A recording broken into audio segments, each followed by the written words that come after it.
Good morning. This is Visa Center with Audrey Raj. It's the first Tuesday of the month, and you know how we kick off every new month on the show with a riveting discussion on all things related to psychology at work with organizational psychologist and CEO of OPsych, Hital Doshi. How are you doing, Hital?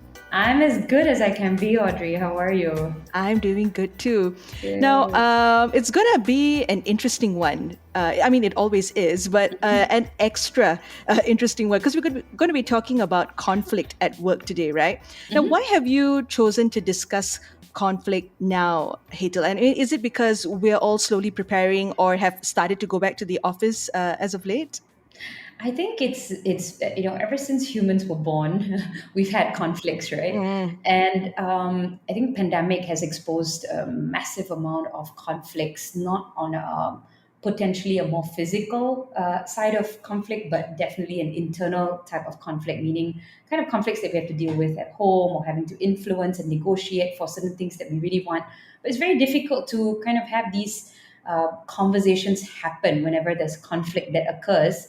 We tend to kind of avoid it, and also so that's one part of it. Pandemic has definitely exposed a lot more conflicts um, in a subtle way. The second thing is that I think politically we've seen a fair bit going on in terms of conflict. The third thing is that the data actually that we have conducted over the past 3 months, the most recent data that we have done, has showed that work-life conflict is not a thing of that we can put at the back end. Work-life conflict is right at the front of challenges that organizations are going through, and influencing at work is very low. So, meaning right at the top of negative experiences in the workplace is work-life conflict. But at the same time, people find it very, very difficult to be able to influence and negotiate in these type of experiences.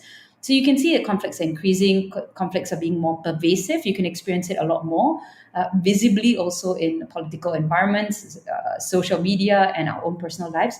But we don't really know how to influence and negotiate when it comes to conflict. So I thought it'd be quite cool one to for all of us to think about. And maybe as we are exploring the next, 15, 20 minutes, most of us can think about the conflicts that we are having in our life. And hopefully this podcast can be a really, really valuable way for you to kind of maneuver and dance around the conflict. I'm sure it will. Now, just to set the stage, Hetal, what is conflict? How does it happen? Why does it happen? And how does it affect us in a workplace setting? Yeah, so the interesting thing about conflict is that in terms of definition, it's basically a disagreement of sorts, and the horns that it begins to create. So conflict kind of throws three ugly horns. So if you can imagine this physical, this what do you call it, energetic entity of conflict has three horns. First is an us versus them mentality. So it's always me versus you. So you've got home versus life. You've got home versus work. You've got subordinates versus bosses. You've got clients versus vendors. It's always got this us versus them mentality. You've got Liverpool versus Manchester United. You've got DAP versus UMNO. You've got all this me versus you kind of mentality. And this is basically how war was created and designed. And continues to be perpetuated. It basically continues to fuel this you versus me mentality. And I think Audrey, if you may see on social media like Instagram or Twitter or Facebook, there's always this notion of like the moment there's some drama, it'll be like, oh, now the internet is divided. Oh, now the world is divided. So which camp are you on? And so it's not only a case of the world is divided on internet like Facebook or Twitter, but it's also our experiences in teams, organizations, or within our countries. It feels like the world is a little bit divided. So that's one horn. The second thing that happens is that when the horns come out, right, like me versus you, conflict begins to become so consuming. It takes a life of its own, and it begins to make us mimic the behaviors that we don't really like in the other person. So, for example, we don't like the person being aggressive, and then suddenly we are aggressive. So you can see like United Nations, maybe even like sorry, I shouldn't say United Nations, but like people who are supposed to be peaceful, like spiritual leaders, whatever, they begin to become as aggressive as the opponents of sorts. You could see like political parties saying the other one shouldn't behave that way, but they're behaving the same way. So the second ugly horn about conflict is that it begins to take a life of its own. It makes us begin to mimic behaviors that we don't actually like in other people. And the third thing is that we begin to practice confirmation bias, meaning even if the person is good. So, say for example, they did a particular research on football teams. So, people who don't like other football teams is enemies, right? Liverpool versus Manchester United, for example. we begin to only see the bad in them, and we begin to confirm everything bad in them. It's called confirmation bias. And that's the only thing that we can see in them. Everything that they do, we're like, you see, I told you, they are like that. And so, no matter what good they do, we only begin to pay attention and highlight all of the behaviors that we don't like in them, and we fail to begin to see them as an entity with a full story, and they're really not that bad. Nobody's actually really, really that bad. No one. Right. Now, you mentioned earlier that you had recently conducted a study, and the data was that a local study? Do you have any data on how Malaysians are responding to conflicts at the workplace? Yeah, so we did a experience at work study recently, and what was interesting in that experience was that so yeah, we had about 1,000 employees in Malaysia complete it, and it was across different organizations and different industries, and this was obviously during the pandemic. 'Cause pandemic still going on, and the results showed that majority of employees actually are very committed to their workplace, and they find a lot of meaning in their jobs. So what is interesting is that people always talk about like, oh, how do we create more meaning in the workplace? How do we create more commitment? But our data actually shows that people come to the workplace pretty committed, like they want to do a good job, and they find their jobs reasonably, not fully, but reasonably meaningful. But it's the other experiences in the workplace that make them lose it. So, in essence, when you sign up for a job, you actually already put in your commitment and your meaning to it. So, kind of getting married, right? Like, the moment you decide you're getting married, it's kind of like, yeah, I'm committed and I find meaning. But it's these experiences that you have that actually make you lose meaning and lose commitment. So, I think organizations have gotten it wrong. It's not about creating meaning, but it's actually preventing all this other drama that makes you lose the meaning and commitment. So what happened was that we found out that the number one thing that people were experiencing was high levels of work-life conflict, meaning again, like I mentioned earlier, work life issues are no longer at the back end. It is right at the front. Work and life is creating some kind of conflict and pain. We call this the pain of the people. And the pain of people needs to be really, really respected. So the second thing that we found out was that people felt a perceived organizational injustice and disrespect. So people's experiences were that yes, I want to be committed, but at the same time, because you do not care about the boundaries of my life, meaning by 5 o'clock I should be done with work, or you do not care about the circumstances of my life. Say, for example, I have kids who are special needs, or kids who need me during the day, or I don't have any place to send them. You don't respect the fact of you don't appreciate the fact that I'm having problems and pain, but you want me to respect the fact that you want more KPIs and you have more demands, whatever. So the second thing that occurs with work-life conflict is that perceived injustice and disrespect. I feel that is very unjust, that you want things out of me but you don't care about me. I feel that you're disrespecting me. So this thing of injustice is so huge. And for the first time, we're actually seeing that people saying, I feel like I'm not fairly treated. And that's what human resources like. The reason why we created human resources in organizations, the first thing was to eliminate the concept of slavery in the workplace.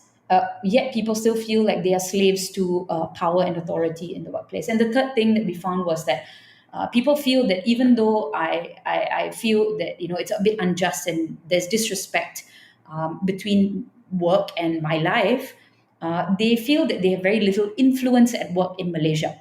Meaning, if I dare to speak up, I may lose my job. If I dare to speak up, I might be penalized. If I dare to speak up, I might get shut down. So these three things playing, are what we call the heavyweights in terms of the demons in the workplace, or the ones that are actually creating a loss of meaning and commitment to the workplace. And we call this also the triple whammy if we don't look at it. Meaning, if you don't look at people as human beings with a life, you don't look at making sure that there's justice and respect, if you don't look at the fact that, yes, people should have some level of influence, this is the triple whammy that is going to cause triple ripple effects, and in a negative way. But if you do, on the other hand, if you care about people, you care that they have a life, you care about giving them some level of influence, making sure that you respect them, it has a triple positive ripple effect as well. And that's kind of cool, right? Yeah. All right. It's time for us to take a quick break for some messages. But when we come back, we talk about good conflict, the cost to organization, the significant cost to organizations when there is conflicts at the workplace, as well as how leaders can make the best use of conflicts in the workplace. All that and more coming up on Resource Center. Stay tuned, BFM 89.9.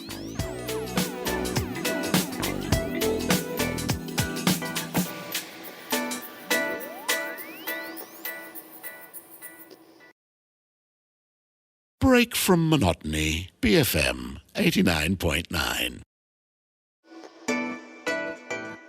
You are listening to Resource Center. This is Audrey Raj, organizational psychologist and CEO of OSIC. Hetal Doshi is online with me right now. It's episode 6 of our Psychology at Work series. And on this episode, we're discussing conflicts in the workplace. Now, Hetal, I have to ask you this. Is there such a thing as good conflict? Now, I ask you this because you're also the person who pointed out to me in one of our previous episodes about how even stress can be good for you. So, is there such a thing as good conflict, or can we rewire conflict so it's good for us? Am I making any sense? Yeah, of course, absolute sense. And thanks for remembering what we spoke about. That's pretty amazing. I think conflict just is. Conflict just is. But It is conflict what it is. it is. Conflict just is, right? It kind of happens, right? Um, it is how to me it is a force of energy, because there are two opposing points of view, and with that force of energy, it just is. It's what we do with it. And there was a wonderful quote that I heard that conflict is a pathway towards consciousness. So the way that you resolve conflict equals to the level of consciousness that you have, and whether or not it is consciousness that is progressive or consciousness that is destructive. And it is a pathway towards humanity, progress in humanity. It is a pathway, but I don't think we use it in that kind of a pathway all the time, lah. Right? Like, because it's such a painful experience, right? And that's what it is. So I think to me, what I see happening in the workplace is that when there is conflict, actually there is somebody begging to be heard. Right. And it's like, dude, like you didn't, sorry, not dude, like you didn't listen to me. And, I have a real valid point of view. And I think if we do believe that we have hired the right people, then they probably have an opinion and a point of view that is valid, right? Everybody does. And everybody is right in their own way. But when they are begging, it normally starts off as whispers. So it's like, I really wish you had listened to me, because I do have a point of view and it's an opposing point of view, but I wish that you listened to me. So at the start, when conflict is not heard about and not listened to and not, used as an opportunity, it starts as a whisper, like, hey, when I said something, he didn't listen to me, or when I tried to propose something, they didn't take it on. So it starts as whispers and contemplation. And slowly enough of time, it breeds into a scream.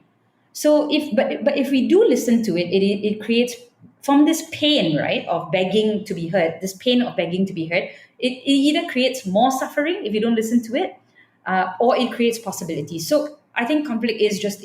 If you don't listen to it, then it goes into perpetuate suffering. If you do listen to it, it creates possibilities. Even in the home, even with kids and so on and so forth. It is always this whole notion that I think I'm right, I think you're wrong, but I'm hoping that I will be heard. And that's what's kind of underlying it. Yeah. Right.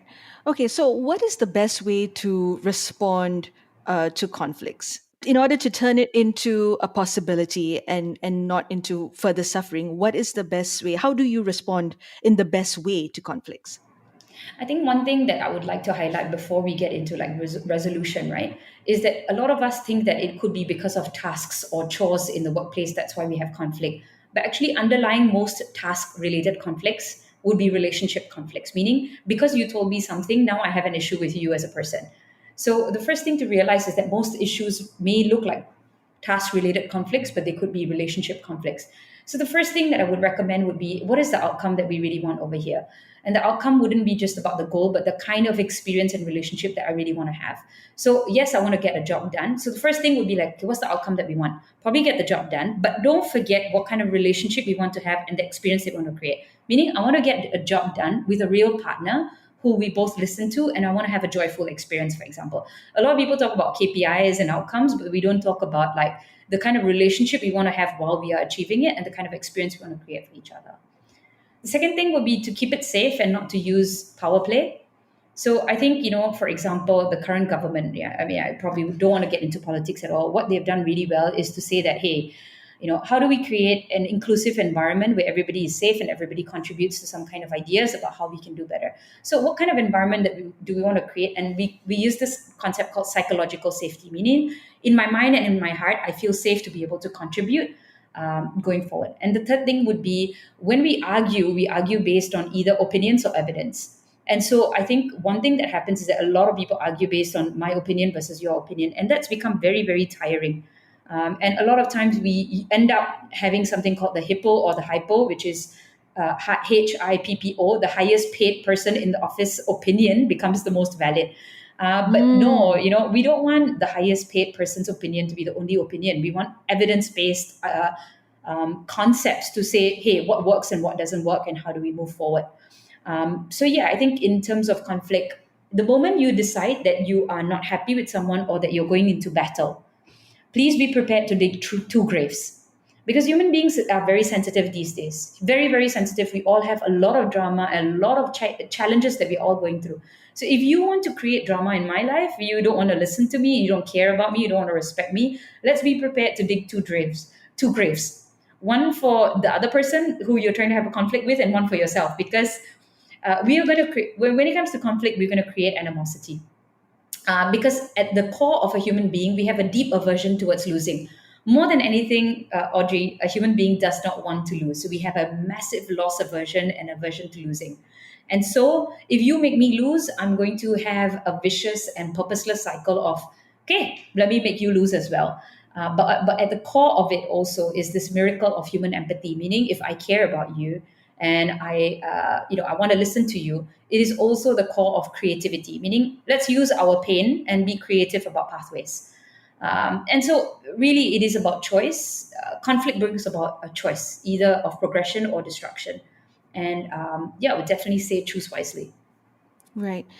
Now, I want to go back to something you mentioned earlier about task-related conflicts and relationship conflicts. Can you talk to us more about that, and if there should be a type of conflict that we strive to have and the ones that we should try to just, stay away from? Yeah, love it. Thanks. I think that's a bit, of a double click, meaning like that's the underlying part of conflict. A lot of times we may feel that it's about getting a job done.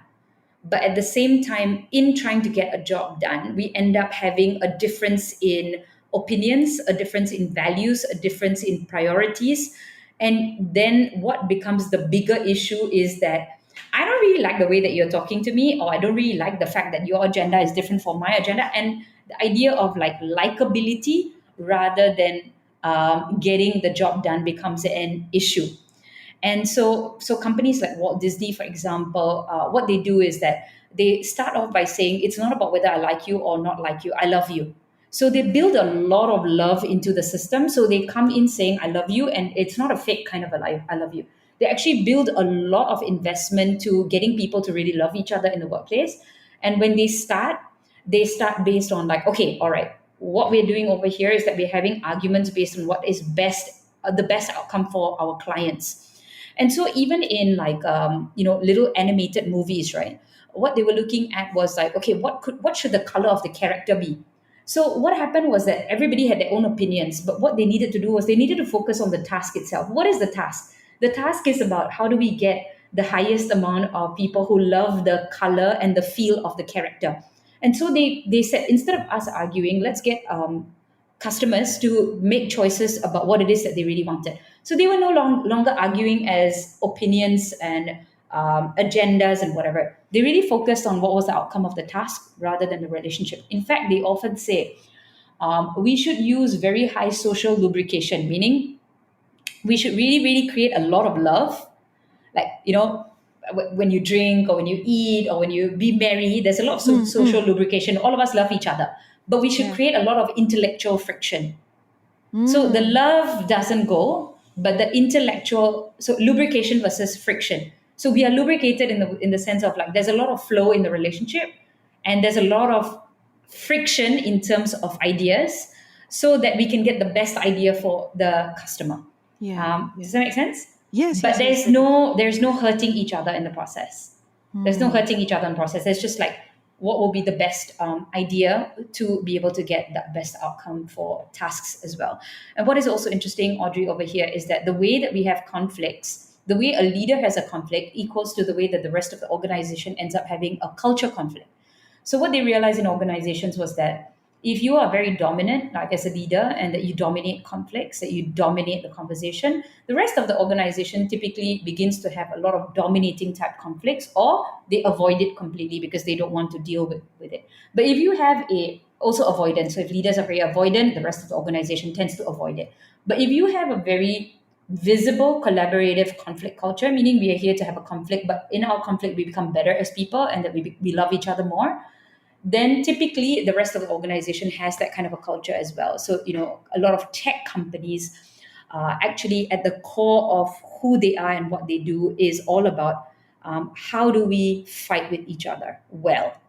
And I think Gottman Institute also looked at marriages in a way that marriages that last the longest are the ones who not love each other the most, but they learn how to fight with each other really, really well, very, very respectfully. So social lubrication between the people is high, but they are allowed to have a lot of intellectual friction as well.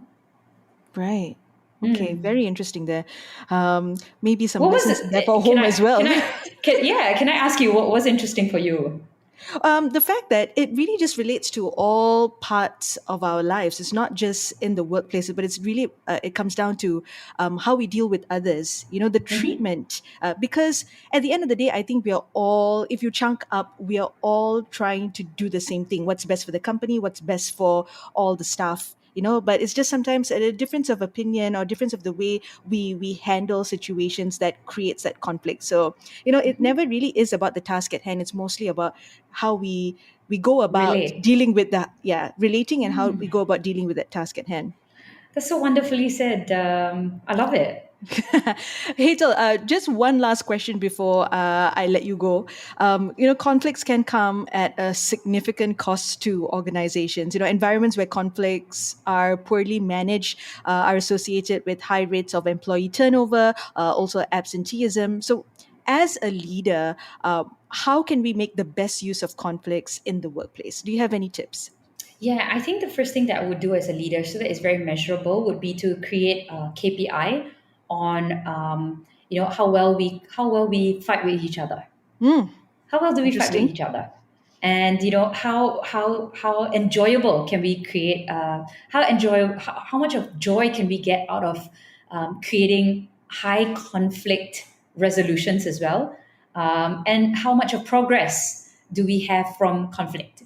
So I think making this invisible ghost and this invisible monster, so to speak, a visible possibility, and this visible superhero can be a great way to start. So I would just say that immediately turn your KPI into, because human beings are very good at achieving stuff. But if we're conscious about it, we will always be able to get there. So I think the first and the last thing I would say would be definitely create a KPI of how well and how enjoyable do we have our fights or fighting experiences, and then the second part would be then from there to find out what is difficult, what still continues to be difficult, and create a combat. Meaning, let us all go for combat training to be able to take a punch well and to be able to give a punch well. And how do we still put both of our hands up and pull each other up in case there's a fall, and make sure that at the end of the championship or the ring, the ring of fight, that we both lift our hands up and we shake hands and we give each other a big hug. Just like how, you see wrestling championships and whatever not. The idea Sportsmanship is there. yeah, well said, well said. And I know you're a big sports fan, so you can absolutely relate to that as well. You're speaking my So, language. yeah, and if I could share, right, they actually did this with opposing fans. So they actually tried this with NBA sporting teams that hated each other because what happened was that they used to create a big ruckus in post a basketball match. The fans used to fight with each other. So they actually created and designed a way for them to hate each other during the match, but love each other after the match, so that they would prevent people from getting like into physical fights, and for people to actually still party with each other after that as well. And that experiment just showed basically finding commonality in each other, and at the same time, the greatness that they see in each other was the best way to be able to enjoy being enemies, but at the same time being the best of friends as well. Right, all for the love of the sport. Isn't it? Yes. Okay, and on that note, I guess that's a wrap for this episode of Psychology at Work. And if you missed out on any part of this conversation or would like to catch up on some of our previous sessions where we discuss the imposter syndrome, using stress as data, or the last episode where we spoke about taking control of your work, go look for the podcast on the BFM website, that's bfm.my, or the BFM app. I've been speaking with Hetal Doshi, organizational psychologist and CEO of OPsych. My name is Audrey Raj, and this has been Resource Center on Enterprise BFM 89.9.